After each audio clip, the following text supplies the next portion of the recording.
Welcome back to another week of SaaS Buyers Club. I'm your host, Omid, and this week we are interviewing Andrea Balletbó. And I'm your co-host, Joe. And I'm Andrea. Happy to be here. Thank you guys for having me. No problem. Awesome. Thanks, Andrea, for joining us. So tell us, you're in the SaaS space. You work for Boopos. What is Boopos? What does Boopos do? What do people need to know about Boopos? Yeah. So first of all, we're in a very peculiar niche within the SaaS space, which is M&A. Basically, that means people that are looking to buy or sell businesses. We can talk about why you want to buy a business versus starting from scratch, how that looks like, whatever you want to know. That's our expertise. And basically, what we do at Boopos is we help people buy and sell their SaaS business. The way that looks is through three main action points. The first of all is financing. So we actually started Boopos because we noticed there were a lot of very talented entrepreneurs, engineers, operators that were looking to buy SaaS businesses, but no real financing alternatives. Like you go to conventional banks and they look at you with scary eyes the moment you bring up the word software and they think non-tangible asset. How does that work?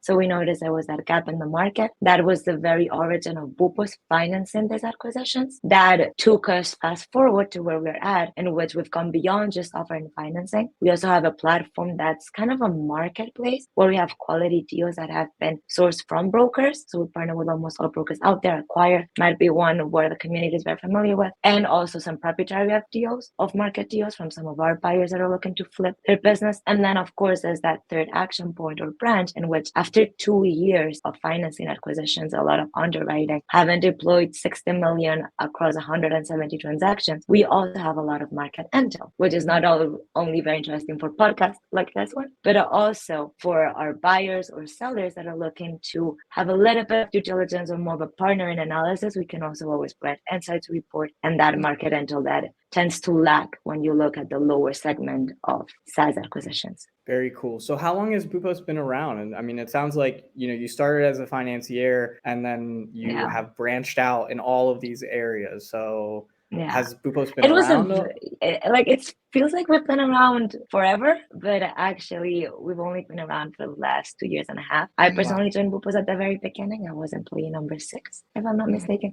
And we're more than 40 now, worldwide team, even though most of the transactions that we do are based in the US. So it's definitely been a journey. I guess at the end of the day, when you look at how we started, there was literally just no one else doing what we do. Maybe we're the only ones that are crazy enough to take the risk that we take, but it was really, in the sense, a very obvious part of market fit. So it just explains the kind of very natural and organic growth in this sense. Go ahead, Joe. Go ahead. Sure. And having done that many transactions in the last 2.5 years must mean that you guys have a really good process down and you found a really good fit within your marketplace. I'd love to hear more about that, what your guys' process is, any other details. But Omid, why don't you ask your follow-up question first? Yeah, I was just going to ask, just for context purposes for the audience. I hear that you were employee number 6. So what is it that you currently do at Boopos? Like, if people were to reach out to you, why would they reach out to you? I currently lead partnerships here at Boopos. That means that I'm the main point of contact for partners, which can be brokers mainly, other marketplaces, and any service provider where we can find synergies. And on the other hand, I'm also an advisory manager, which basically means that I work on the buy side of things. So when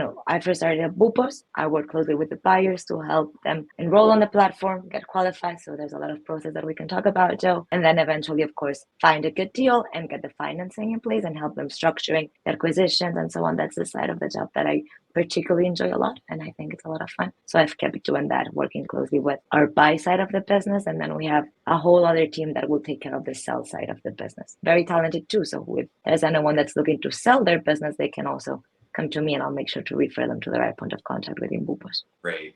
That makes a lot of sense. Omid, I really like that follow-up question, just kind of diving in a little bit more on the basics before we go too deep. How about from a geographical perspective? Do you guys have any specific areas that you guys work in, or are you pretty open internationally? We're pretty open internationally. However, most of the deals that we do are based in the US. And that's basically because, one, there's a lot of M&A going on in the US. And two, we don't really care where the target business is based originally or where the buyer is based originally. What we care, what we require is that whenever someone's buying a SaaS business with the help of our financing, we will need them to open an LLC in the US, which is why for many of this, mostly we're talking about asset purchases. They're also mostly located in the US. That's not a problem for international buyers. There are resources out there that can help them establish the LLC and the bank account pretty fast, which is why we're pretty worldwide open. But in terms of actual asset purchases, we can localize them in the US. That makes a lot of sense. That's not necessarily a skill that all similar businesses have. I understand that you yourself are international.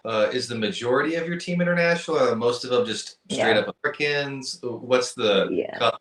We have a pretty good international spread out team, I'd say. There's a big chunk of the team, especially the founding team, that's based in Spain. That's just because our founder and CEO is based in Spain. He's actually one of the co-founders of Cabify. I don't know if you've ever traveled to Spain or LATAM, Cabify is basically the main competitor of Uber, and it's like the Spanish Uber. Well, our founder was one of the founders there. He was actually the CFO, and he was the one that turned Cabify into Spain's first unicorn. However, he, before that, came from investment banking, which is why Boopos was kind of just very obvious to him that there was a need in this space for a small investment banking for SaaS. Oh, that actually puts two and two together a lot. It makes sense. So he's essentially a big successful SaaS entrepreneur over there and saw other SaaS entrepreneurs having certain problems that he ran into, and those are things you guys solve for.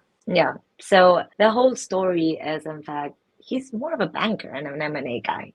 He then joined Cabify, which is like the Spanish Uber. He took care of the financing side of things, did all the fundraising, turned into a unicorn. And then 2020, more or less, when we had all the Thrasios out there and the aggregators and the e-commerce acquisitions going on hype, he said, hey, why don't I start doing this and rolling up a portfolio of online asset acquisitions? And that's when he realized, well, actually, we're not operators. We don't know how to run a SaaS business or an e-commerce business, but we know how to finance them and we know how to value a good deal. And that's why Boopos is more of the investment banking solution, or that's their main vision, right? That's their value proposition, which is something from it that you were talking about before. What's the value proposition for Boopos? It's basically being that one investment banking that was not in the space before. Somewhere where SaaS entrepreneurs can come to raise funding for an acquisition, to raise funding to help them sell their business and to find good deal flow. And then eventually we might branch out beyond the acquisition space. Who knows? But for now, that's our main niche. Oh, that's very helpful. And that does make a lot of sense. Oh, Meet, I'll throw it back over to you. How cool. Andrea, you, without even asking, actually already did something that we really love. You told a fantastic story. So, and that was a really cool story. I love that, hearing that story. It's a cool story. It's a cool story to tell, right? It's like a didn't have to even ask. The pieces just come together. Usually we're like, hey, tell us a story, but you're like, cool. I have plenty of stories on me. Don't get me started. Oh, we're here for it. Because that was the other thing that I was going to say too is, we're starting to, when we started the podcast, we kind of slowly came into the space, and now we're starting to like see these guests like yourself, for example, that are squarely in the space, have the insights, like have these cool stories. And so, yeah, I'm really excited. We're going to ask you about horror stories. I hope you have like a good horror story. Yeah. I'm gonna have to think. We just passed Halloween now. What's my horror? Exactly. So that's great insight into how Boopos came about, but you're not in Spain, right? You're currently I'm in Miami. Yeah, you're in Miami. I remember. Okay, cool. So you started in the financing space. Your role specifically is to do partnerships. So you also work on the buy side. You bring brokers in. I think this is a great place to talk about some of these processes that you may have instituted that Joe brought through earlier as a question, in terms of tell us about some of the processes that you've instituted, help kind of streamline. Go ahead, Joe. Oh no, I was just saying with you, I mean, I was saying institute or manage, just some of your fundamental processes. I think that'd be good to hear about. Let me continue though. I didn't mean to stop you. Yeah, I think that's it. Well, you just need something very important. At the end of the day, when you're a lender and when you're a financing provider, it's all about processes, right? And when you're building a product or financing solution that's made for the SaaS space, you need to be very product driven. So in this sense, our company, or in Boopos, we're always talking about processes and how to improve the platform. Everything is streamlined.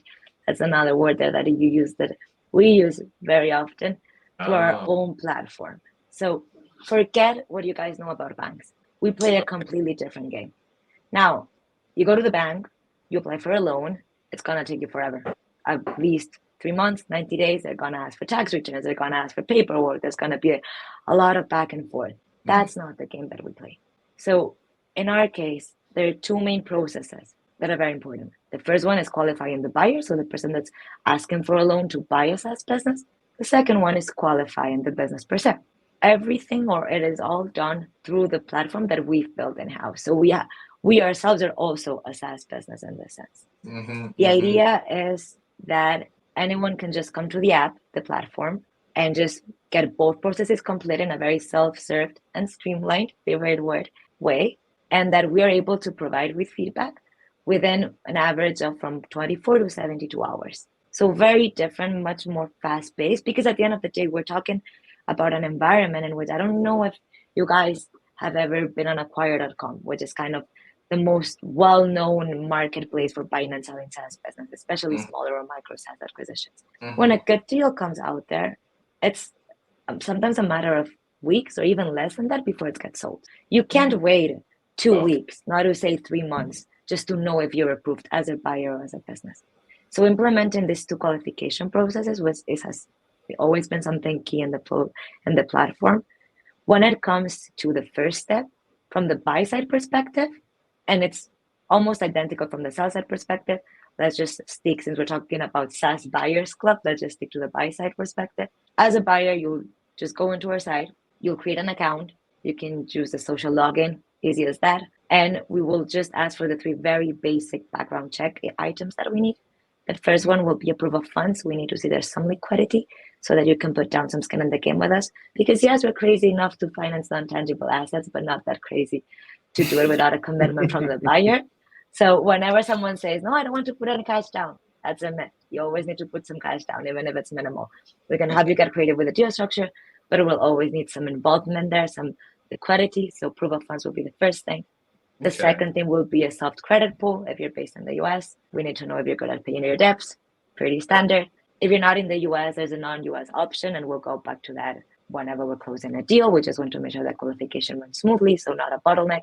And then finally, the third thing is just your LinkedIn profile. So we just want to see relevant experience, either running a SaaS, owning a business. Maybe you've invested in real estate all of your life, so you've never actually operated a SaaS, but you just have some background there that you can use to add value or bring growth to whatever business that you're looking to buy.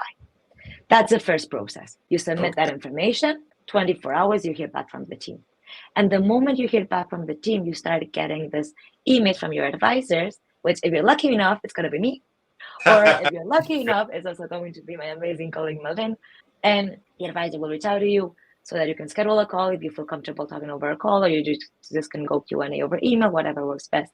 The idea and something that makes Boopos very special in terms of process is that whereas on one side, we aim to automate everything and streamline it through the platform, we know that the human component is important. So you're not talking to a chatbot. You have someone that you can always go to, ask questions, discuss deals. There's a lot of people that are going to be buying their first business ever in terms of their first acquisition. You probably want to know that you're not just talking to Andrea GPT, but it's actually Andrea Balletbó or Malen or some human there that I always say, we're your human touch point. That's qualifying the buyer, then qualifying the business. And this is also relevant for anyone that's looking to prepare to sell their business. We're going to be looking at 2 main things. And I always summarize them in 1, cash is king. So basically, the first thing we're going to want to see is the financials. Are you profitable? Is your revenue growing? How much are you spending on advertising? Those are the kind of things that we want to see. And then, of course, the second thing would be the quality of that revenue, which in SaaS translates into the recurrence of revenue. How many customers are you acquiring? How many customers are you retaining? That stickiness of the business. So whenever someone's uploading a deal for review, that someone can be the buyer if they found their own target. It can be the broker if they want us to pre-approve the financing. It can be a seller that is looking to sell. We're going to be asking for those main KPIs, financials, mainly a P&L, stickiness of the revenue, which translates into cohorts or transaction level data, and then just the URL of the business. And that's all you need. There's no tax returns, there's no additional paperwork. And once you submit that for review, within 72 hours, you hear back from the team. If approved, hopefully you get a term sheet. Whether it's approved or not for financing, you always get a reason why and an insights report that you can use to measure the main KPIs of the business compared to the industry benchmark. And that was a lot of information at once. I hope I answered your question, though. No, I think you So definitely. yeah, I can talk forever. No, that's good. That's what you're here for, technically, right? Really is.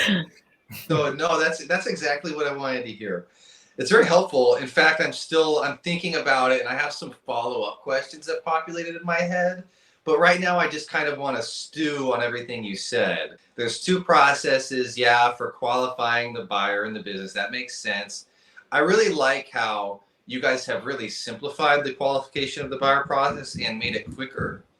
It sounds like that's from your guys. You guys probably have a lot of liquidity and maybe even a good standard security package that you take over the business so that you're willing to just go off of a credit check and their available cash, and you don't ask for anything else. Please go ahead. Can I stop you there? You just brought up another very important point from Boopos, especially when we're talking about the financing.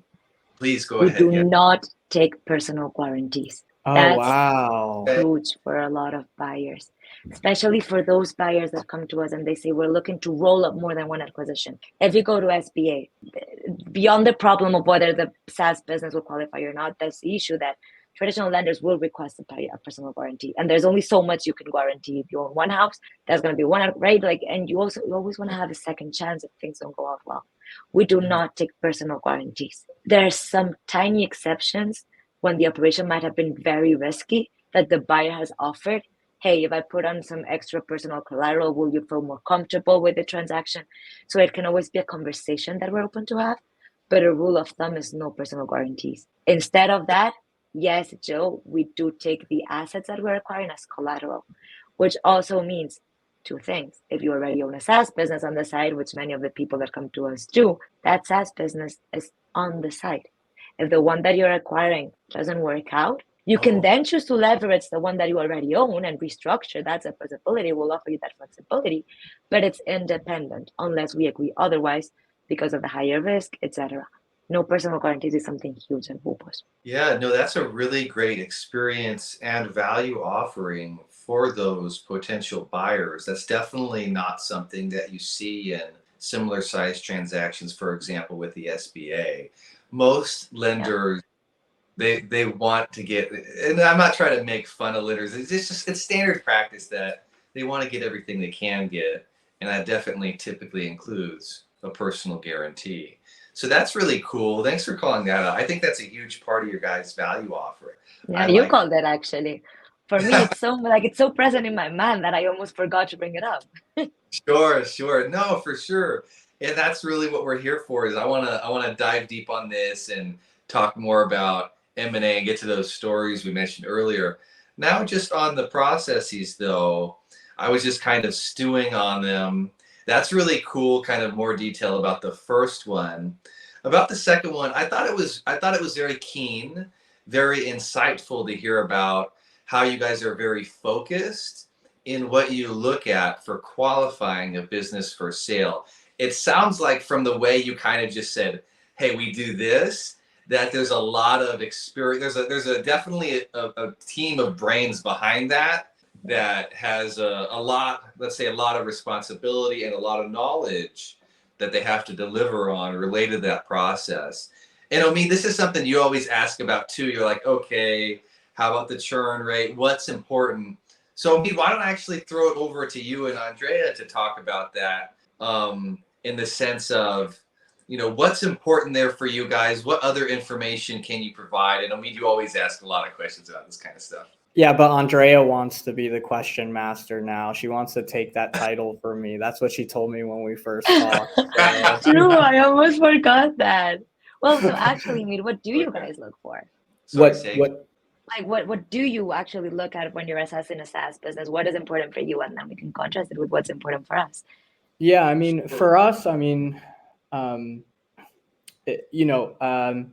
Well, for us, we usually, when people come to us, they've already determined that the business, for the most part, is a viable business to purchase. So, you know, The one, loyalty yeah, on most exactly. and then from a broker perspective, we have a different process. But go ahead, Amit. Yeah, so I mean, especially on the lawyer side, you know, one of the things that we always advise our clients, especially like newer entrepreneurs who are newer to the M&A space, one of the things that we always advise them, based on our findings and based on, you know, our practice over the time that we've launched the firm, is, yeah, just qualify the financials first. Really get clear, you know, that the financials are where they need to be, and that you feel comfortable about them. You've identified the opportunity, if there is one, whether that it be like a really stable cash flowing business or more of a turnaround, and identifying that opportunity for the turnaround, for example. So when they come to us, you know, as mentioned, that part of things has already been taken care of, and it actually just comes down to essentially you know, doing the legal due diligence, which is kind of bringing the skeletons out of the closet, you know, kind of having those difficult conversations around the parts of the business that might be a little more challenging.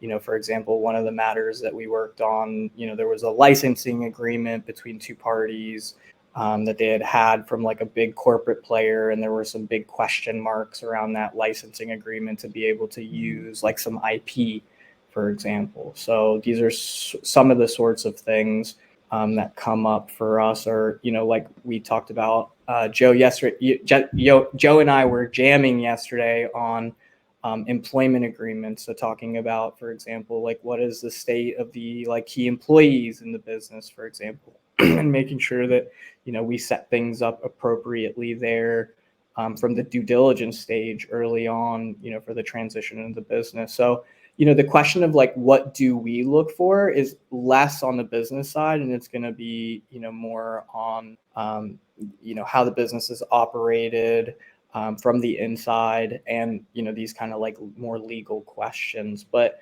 I mean, that being said, I actually would love to hear like what those KPIs for sell side are on your side. Yeah, so it's complementary to what you just mentioned. We're going to be looking not so much at the operational, so everything you look at is something that we expect to hear from the buyer, just to make sure that they've done their due diligence, and many times they'll work with third-party providers like yourself. On our side, we'll be focusing on the business. And as we were saying before, touch is king. Like, that's what I always say, because it's as simple as it gets. We're going to be looking, well, first of all, what do we want to do at Boopos? We want to be able to offer useful financing, which means that we want to be able to lend as much as the business can sustain. Whenever we are reviewing a business, we're going to be scoring them between A, B, or C, like the private equity guys do. Right? So pretty industry standard. That's going to be a reflection of risk. Now, what determines what bucket a business falls under is the two things we were talking about before: financials on one hand, and on the other hand, stickiness of the business, cohorts, that recurrence of revenues. That's kind of synonymous to SaaS. When it comes to the financial side of things and the KPIs, and here I also think there's a very interesting narrative of how the market has changed in the last 2 years. The first thing we'll look at is revenue growth. And when we first started 2 years ago, you saw revenue growth sometimes of more than 100%. Now, I think that typically per month or TTM, exactly, annually. So like TTM, we look at always at average annually, like comparing this year to the previous year, this month to the same with the previous year, etc. And there was this 3-figure percentage growth that now have stabilized around, and it's still a lot, 30%, 50%. You still get SaaS businesses that are growing at 300%. I have one in my mind right now that was sort of a higher valuation because it was hyper growing, which is not so common. And I was listening to this podcast the other day that they were mentioning how at the end of the day, growth and valuations are going hand in hand, not only for market conditions, which we're all hearing a lot lately, but I think also very tied to the fact that a lot of the SaaS businesses started as early adopters 2-3 years ago. So they had that first mover momentum that reflected hyper growth. Whereas now a lot of these players are more established, which is great on one hand because they're more established, they're safer, they might have better margins, loyal customers, etc. But the revenue growth metrics are not as extraordinary in this sense. Mm-hmm. And they're still way better than brick and mortar businesses. Like brick and mortar businesses, if you're growing 5% or 10%, you're lucky. Whereas SaaS, we're still seeing 30%, 40%. But I do have the feeling that we've seen the stabilization in the revenue growth to kind of less astronomical figures. And that's tied many times to the valuations. So valuations will impact our loan to value in the sense that, as we were saying before, there's only so much we can lend based on the financials of the business. So we don't want to over leverage. We don't want to lend more debt than what the business will be able to pay back. We don't want the new owner to be drowning in debt, basically. So if you have a very high valuation, that might make a loan to value fall short, and not because it's a less good business, but just because it has a higher multiple. And you get that differentiation in which businesses that are over, let's say, 1 million are probably sold still at 5.5 times profit versus businesses that are between 500K and 1 million that are being sold at 4.5 times profit, which are also a bread and butter. That would be that have 1 million to 1 million, maybe 2 million businesses. And 2 years ago, that segment was being sold at 6 times profit.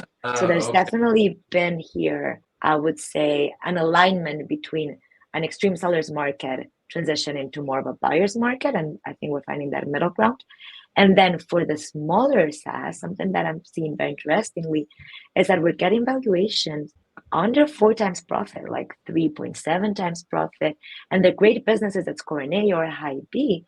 And I think probably the only reason why they're having lower valuations is because you now get more of the retail investors, or like the retail buyers that perhaps were looking into e-commerce because they were scared that SaaS was being too technical, that are now finding also a way to hedge their portfolios and diversify into acquiring SaaS that are more affordable in this sense, within that micro level.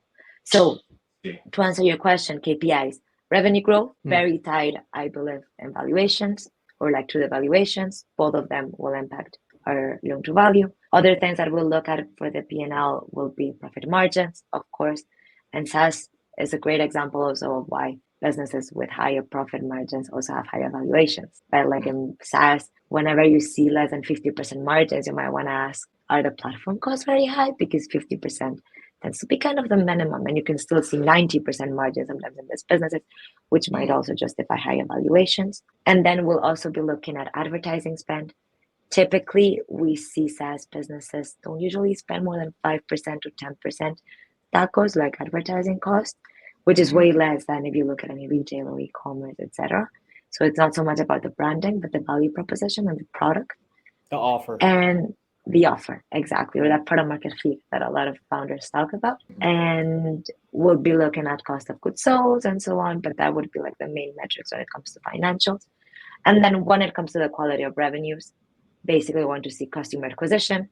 We want to make sure that there's not high risk concentration in the sense that we try to avoid businesses where 80% depend on one client, because what happens if this client leaves, right? So we're going to be looking at that customer concentration, but most importantly, customer acquisition and retention, because in many of this B2B SaaS, perhaps customer acquisition is a little bit slower, but the retention is great because the customers stay there for longer.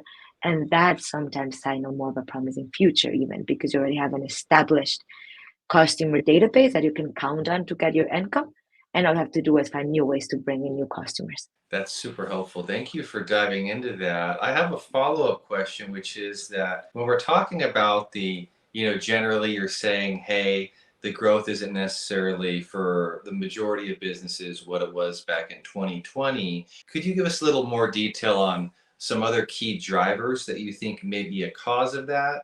For example, I don't think it's necessarily the case that competition has pushed down growth, but that may, for example, be one from your perspective as more and more people jump into the SaaS market. Yeah, that could be a component, definitely.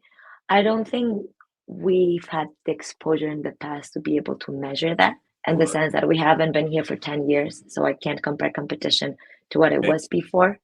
The main factor, I think, behind that growth is 2 years and a half ago, we were stuck at home with the pandemic. So everything we just turned ourselves to finding services and stuff online versus now we don't have that limitation. That would be on one hand. And then there's that time component in which it's like the famous wave, right? If you see the early adopters, the ones that are first movers, the ones that are first to bring a kind of service or product into the space, they're going to find greater growth. And then there's going to be a time in which they're just going to be adopting it, and that's just going to stabilize. And then eventually you probably even want to find new ways to bring value to the client base you're serving to avoid just someone erupting and competing on price and making you drop. Right. So I think that in this case, and that's actually that's an insight that I learned from this webinar that I listened to a couple of weeks ago. And they attributed mainly to that early adopter movement that probably started more than a couple of years ago than market conditions. Because at the end of the day, market conditions, you'll always have more or less obstacles. I think it's more about what product are you introducing and is it the right time to do so. Yeah, then that's a good point too. Definitely, there's a lot of talk now just about, well, it depends if it's B2B or B2C, but from a B2C perspective, there just being less consumer demand for, depending on the service, right? There's that going around as a big issue presently. Okay, well, I definitely feel like we got a really lot of great value out of just getting insight into your guys' process and what you do as an organization. I think that's really cool. I want to now move on and talk about like specific deals or, from a confidentiality perspective, we don't need to name names or anything. But I mean, for example, hey, here was this one deal we worked on.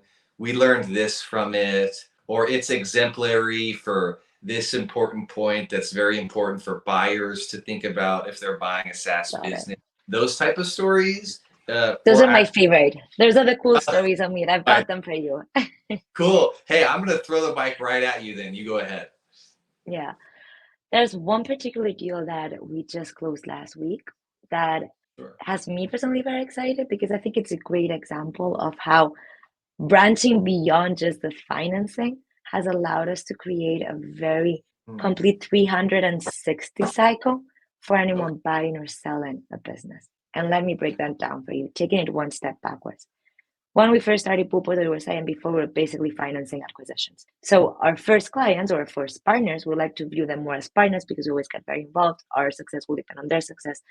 So our first partners were entrepreneurs, operators, investors, buying businesses.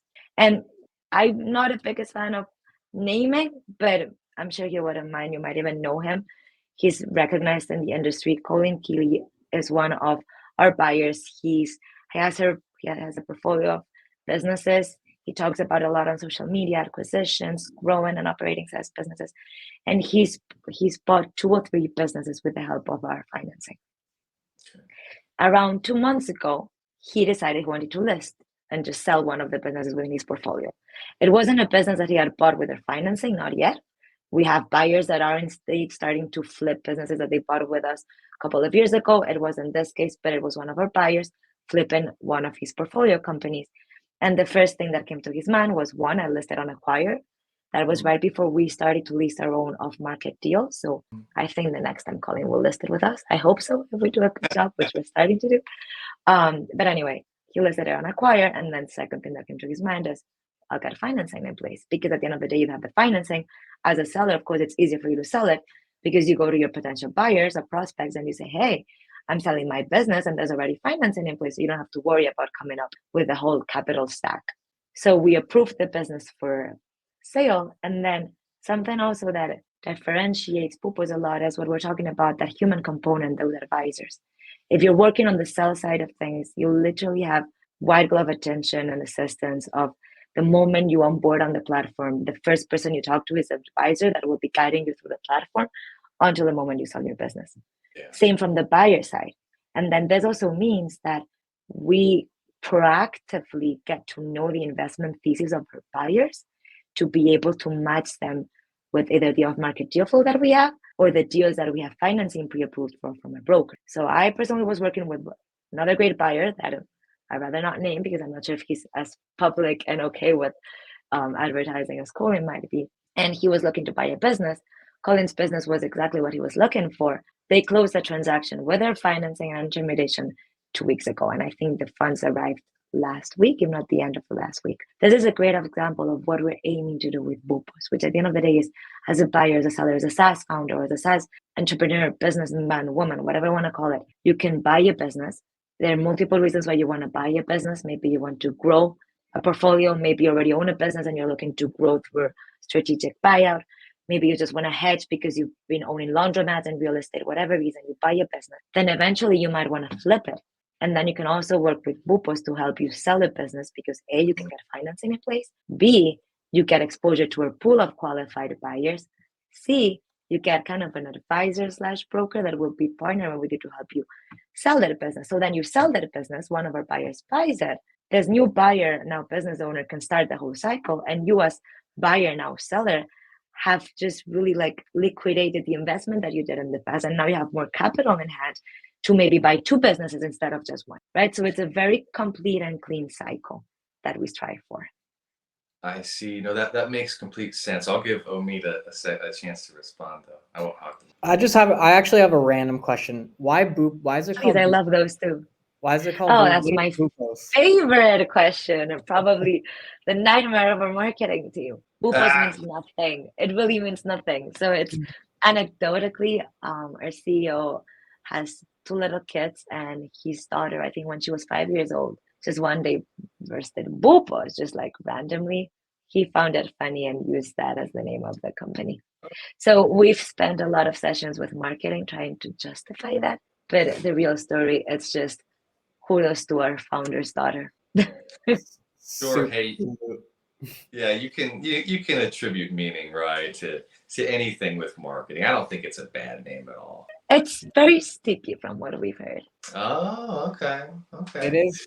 It's definitely sticky, and I mean it appeals to both children and business people. So we're not so much in the childcare space, so I'm not sure if that's very marketable. Maybe but I'll buy it. You could teach kids how to buy businesses. I think there's something there. I don't know. 30-year term. Who knows? Yeah, let's actually talk loan terms. So typically, what do the financing terms actually look like? What can you tell us about that? Very good question. Spoiler alert. I'll start with a horror story. Come on, let's do that. Oh yeah, but yeah.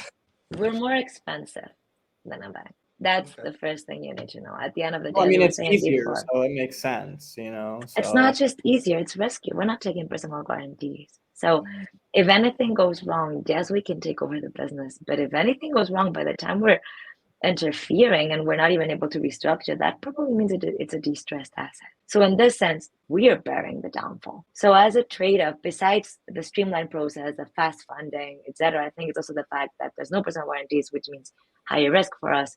In terms of financing, then we're more expensive. I'll break down the terms, the actual rates for you in a second. We're long-term. We're not 10-year amortization like SBA, but if you compare us to working capital providers within the same space, the maximum working capital providers for internet-based businesses or SaaS businesses, anything online, will be maximum 6 months, 8 months, maybe they stretch it to a year. They might structure it as a revolving line of credit, but that will just give you 25% APR most of the times. So like everyone has a short term. When it comes to acquisitions, we understood that you have to go long term. So most of the terms will go up to 4 years unless the business scores a C. So remember, we're rating them A, B, or C. If the business scores a C, that's going to be higher risk. Maybe it's a downtrending business. Maybe it's a business that hasn't been acquiring customers for 2 years. Higher risk, shorter terms, 3 years. Want to make sure we get paid back as fast as possible, basically. Otherwise, just rule of thumb is 4 years. It's a fixed term loan, which basically translates into predictability. The moment you get a term sheet, you see all of the costs, no hidden surprises, no skeletons in the room. I mean, in this sense, I know you love finding those, you won't find them. Boopos financing, everything displayed on the term sheet.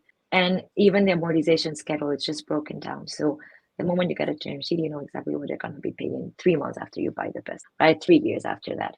So predictability, it also favors cash flow in the sense that at the end of the day, there's businesses, most of them might not be growing at 300%, and you still get that hyper growth, but maybe rule of thumb, they're growing at 50%, 30%, 60%.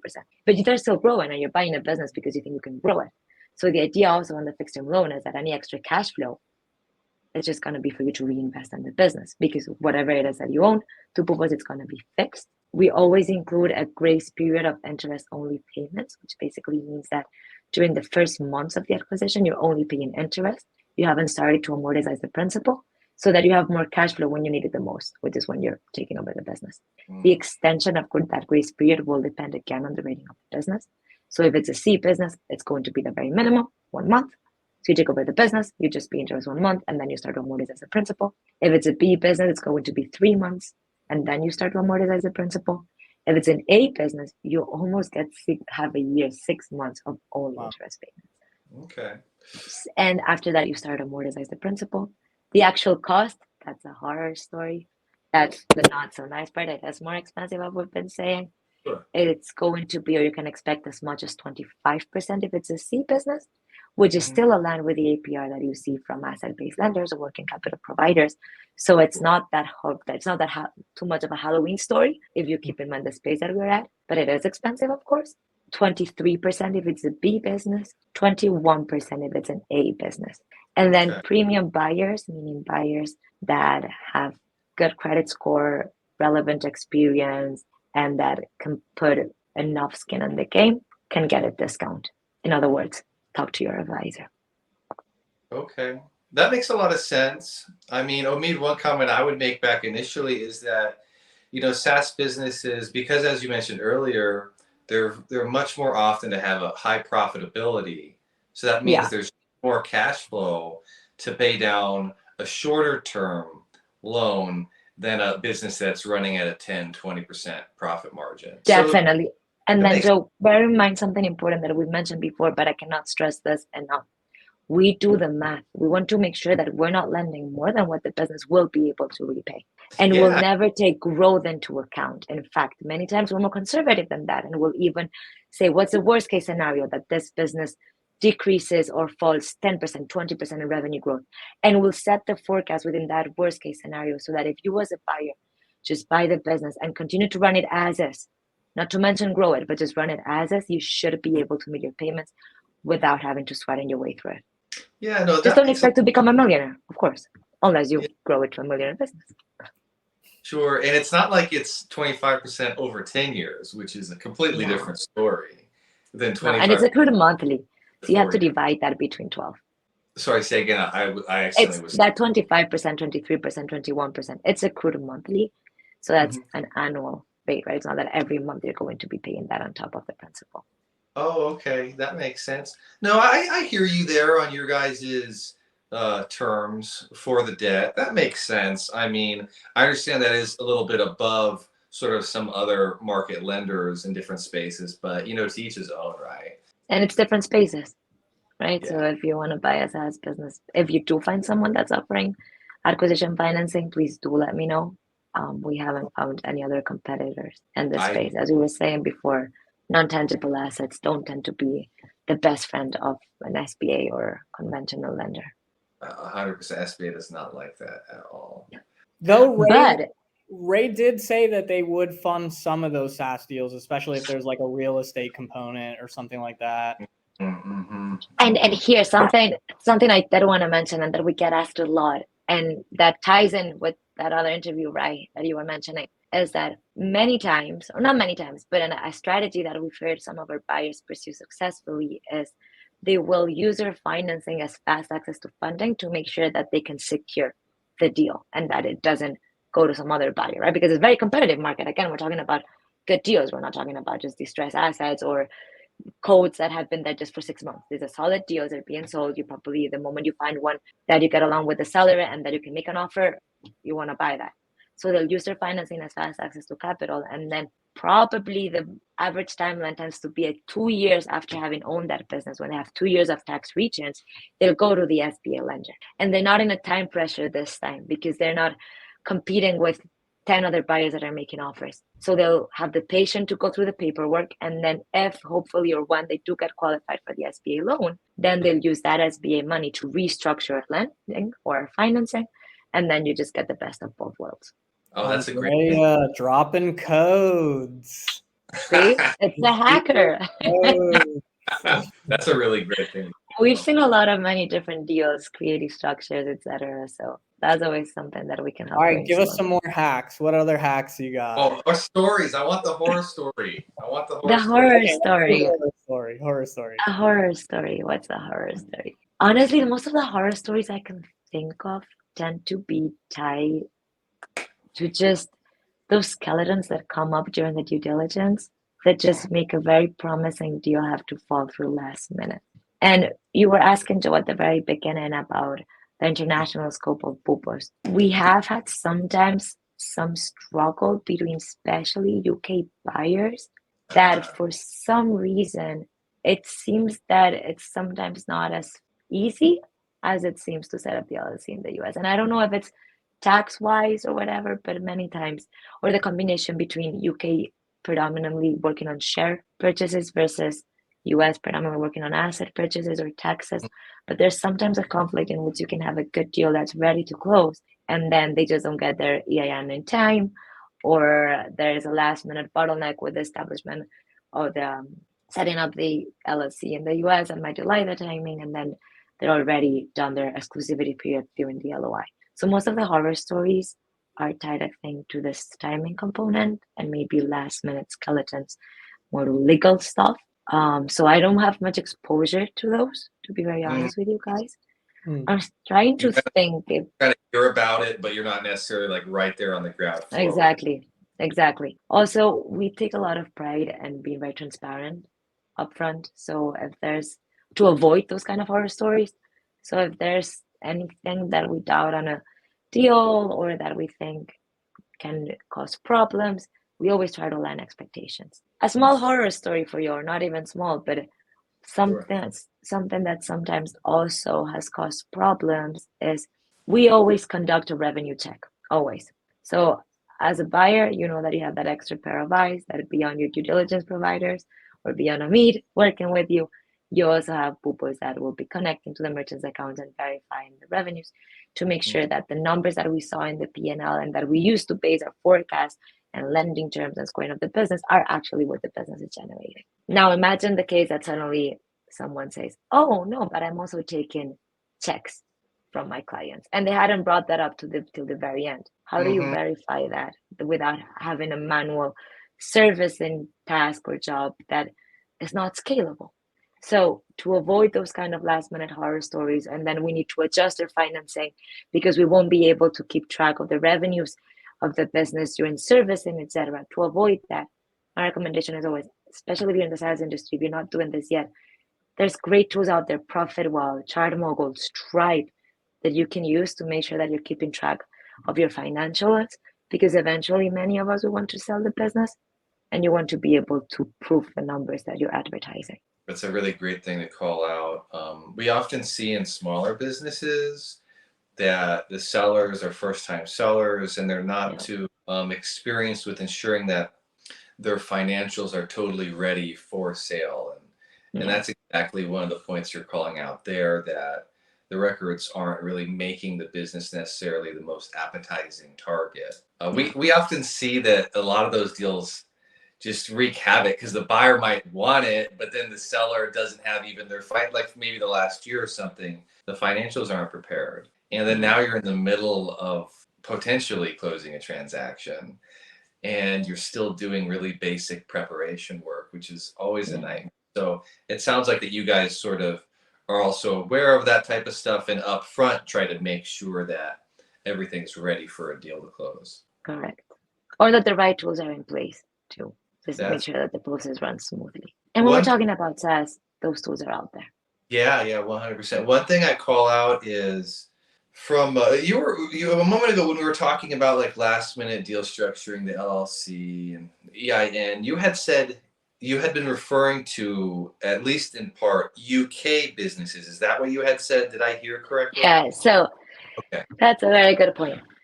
Our main, I was asking before, right? Like, where's the geographic scope? And we were saying before, 95% of our deals are done in the US by US buyers, and most of the time US sellers. It's very straightforward. But we are worldwide. Like, we don't really have a limitation as long as the acquiring entity is set up in the US. When you look at Europe, I would say there are two main markets that have a lot of M&A activity. And I'm not talking about Spain, unfortunately. I'm talking about mainly the UK number one, I would say, and Germany number two. And Cyprus, I guess for tax reasons, we also get quite a few buyers from Cyprus. But the UK would be number one in that podium of European deal interest or appetite for buying businesses. And the UK has a preference, UK buyers, don't ask me why, not my expertise and not where I'm financially savvy at all, but they prefer to do share purchases. Versus in the US, where we mainly do asset purchases. Why? Because you buy the assets, you don't buy the liabilities. But in the UK, they tend to do a lot of share purchases. And we have heard for some of our buyers that tax-wise, they seem to find more complex things to think about if they're trying to do a share purchase in the US or move it to the US or something like that. In fact, I referred you to one of our buyers that was looking at a European business moving into the US, and he decided it was a good business. He decided to just stay away from it because that legal or tax compliance could be an issue. We've also had other UK buyers just set it up fast and easy, and others that have that kind of extra complexity that they have to navigate. I hear you. Yeah, no, and as Omid was just saying, we literally just closed the deal, I mean, it was a month ago now, that had that. It was UK. No, it was an Ireland business. It was Irish, but yeah, similar. Same tax. And what was the takeaway? Omid, you can go ahead. Yeah, so essentially, because the company, wasn't previously existing in the United States, and it was a share purchase, upon the merger of the two entities, a very large tax liability becomes due. And so there is a calculation that the buyer has to do, where they calculate the difference between an immediate merger and or holding the company for a year prior to the merger, because at the year-long mark, some tax code section is implicated that reduces the tax liability essentially, but then they have to pay tax in the foreign country for that year essentially until they can merge the two companies. So the calculation is, how much would it cost us to merge right now and incur the total tax liability, or how much would it cost us to continue to operate or continue to hold this foreign business for that year period before we merge. And if the second number is smaller than the first number, then you hold for the year. If the first number is smaller than the second number, then you merge immediately. So that was pretty much, yeah. And that's exactly why when a buyer asks about international taxation, I just go talk to Omid. Right, for sure. I mean, there's definitely a lot there that's like, go talk to the lawyers. Right? I used to work at a UK firm, and they were also a German firm. So I very much so vibe with you, Andrea, on, okay, there's a layer of complexity that makes those deals a bit more annoying. I'm a big fan of I'm fine with cross-border deals, obviously, but I'm a big fan of just local home deals because things are so simple comparatively. Yeah, but I guess one of the biggest differentiators of the SaaS M&A world or ecosystem is that it's remote friendly. So you have great businesses in Asia, for example, that you can just buy in the US and expand here or run from here, or maybe you're a US citizen or not, and you want to move to the Philippines or Nicaragua, and you don't want to have to be tied to a local business. So I think it is important to learn to navigate those complexities and be aware of them, but not view them as limitations, just as more of a Halloween costume that you're going to have to make sure you know how to wear. Yeah, that doesn't turn into a horror story. Exactly. Just a Halloween costume, trick or treat. On the subject of Halloween costumes, I got this mask. Well, when I was a kid, you see the really expensive, really scary masks that look real, that look like a my granddad had one of those. And so I bought one, and I have the most horrifying mask I've ever seen. It creeps everybody out when they see it. I love it.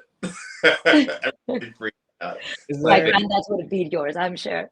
is there an M&A horror story with the mask that you're gonna tell, or was that was I didn't scare clients away with the mask, sadly, but Ooh, I hope you had a better horror story than mine. oh we've got a whole trove of horror Ooh. stories.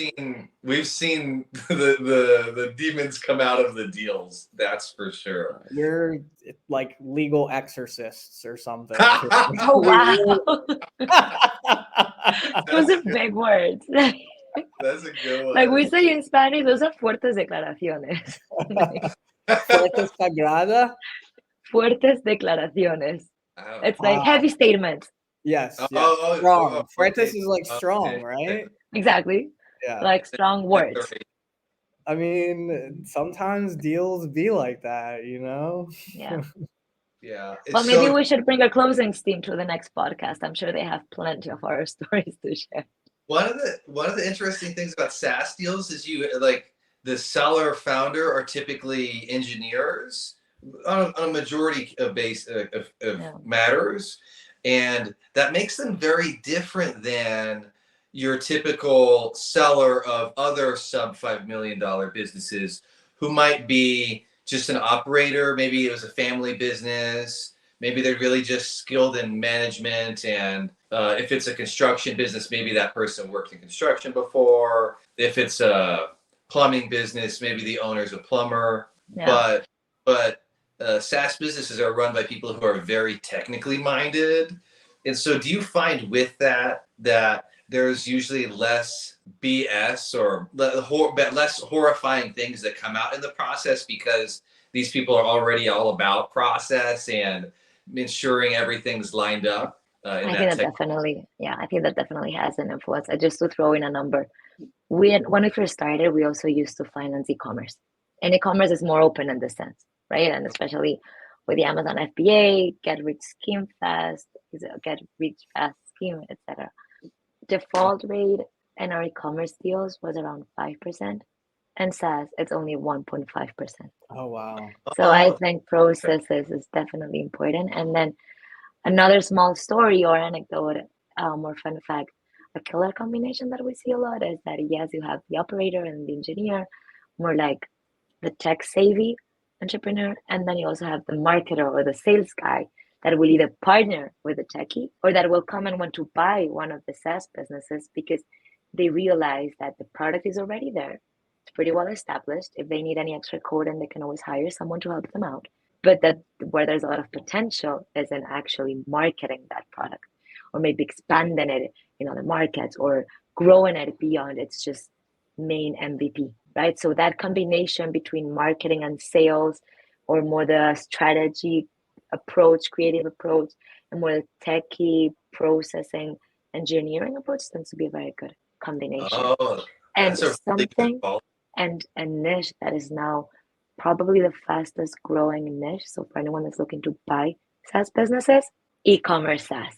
So SaaS tools, extensions, apps that serve the e-commerce ecosystem, those are growing very well. And those are, I think, easier to understand than maybe a very specific B2B niche. And that's why the aggregators that are thriving nowadays are not the ones that are buying brands or buying Shopify or buying e-commerce brands, but the ones that are buying SaaS tools that will serve the e-commerce brands or that will serve the Amazon ecosystem. So if you see one of those, that's probably one that you want to look at with extra care to be paid. Okay, indeed, the SaaS deal we were referenced earlier that we closed maybe around a month ago was an e-commerce SaaS tool. I didn't, know the larger view detail. However, that niche right now is a really good niche to look at, a quickly growing one. That's really cool. I didn't know that. Are there any other, let's say, niches give us more market intel, Andrea. You said you have market intel. Give us the market intel. I mean, we've spoken about valuation, we've spoken about KPIs, talking about these niches. That is by far, I would say, the fastest growing type of SaaS business that is now more popular in the acquisition space. Google companies such as Carbon6 or Tricos they're basically rolling up portfolios of just SaaS tools for the e-commerce space and dominating the e-commerce events. It is kind of ironic because they're SaaS providers and SaaS portfolios, but they're there everywhere. B2B has always been very popular. At the end of the day, everyone wants to serve that B2B, probably because even though customer acquisition might not be as high, you have great retention, which basically means scalability and more of a sustainable long-term future whenever you're buying a business that already has established recurring revenues. And those, I would say, are really the kind of deal flow that we're seeing the most. I can also tell you there's been a slowdown of the deals that we've been underwriting. And I think that's also due to the fact that it's hard. And you were asking, at the very beginning, I'm going to answer a question that you're probably going to bring up because we're almost out of time. So when you were asking, what's the biggest pain point of our clients? What is it we hear a lot? Deal flow, quality deal flow. That's definitely one of the biggest, besides financing, of course, but we solved that. So it's not even worth mentioning. Whoever has a problem, come talk to us. But when it comes to quality deal flow, it's harder. I don't know why, to find good quality SaaS deals.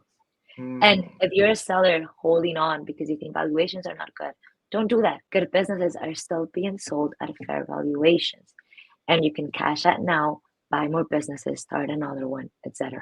Finding quality deal flow is probably the biggest hurdle out there. We've heard a lot of complaints from our buyers that other marketplaces and broker sites, and I don't need to name them, whoever's in the space will know where to look at, have started to prioritize quantity of deals versus quality of deals, which just makes it harder for a buyer to find good deals because you have to spend more hours looking around.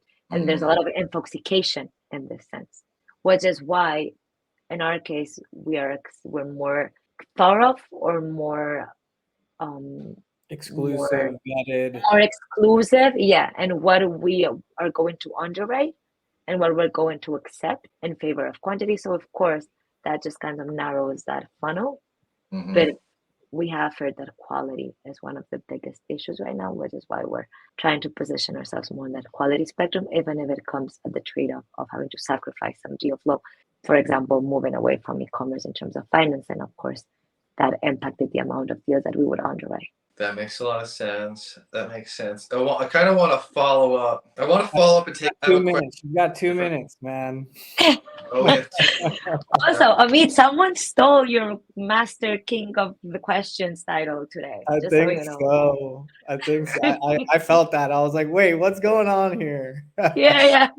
You've been very quiet. I don't know, but I did get you to say that it was a good question, so I can walk away from this interview. That's a good question. No, and this is being great. I'm having a lot of fun, guys, really. Sure. Well, okay, we have 2 minutes left then. So Mead, why don't you take us through like the exit then, I guess? Yeah, I guess because you have to jump. So we'll just go ahead and close. And we close similar to how we opened. Usually we'll do a tip of the day, but I think you pretty much just did the tip of the day, kind of. That was more like the pain point, and then you were like, we solved the pain point. If you want to do like a 1 minute tip, that would be really lovely. And so I'll just ask you like, hey, Andrea, do you have a tip of the day for listeners?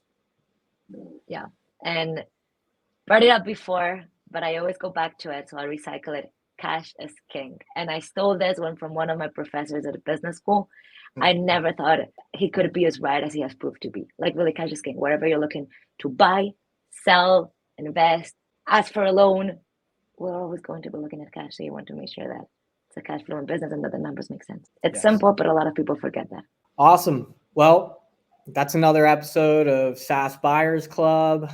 I'm your host, Omid. And I'm your co-host, Joe. And I'm Andrea from Boopos. It's a pleasure to be with you guys. How can people find you, Andrea? They can find me on LinkedIn. Don't worry about the accent in the surname. If you just put Balletbó without the accent, you'll be able to reach us. And otherwise, just boopos.com. And Omid, if anyone asks you for my details, feel free to loop us in on an email. I'm always happy to help. Thanks, everyone. See you next week. Thanks, everybody. And thank you so much, Andrea. I had a pleasure. Oh, thank you, guys. Conversation talking with you.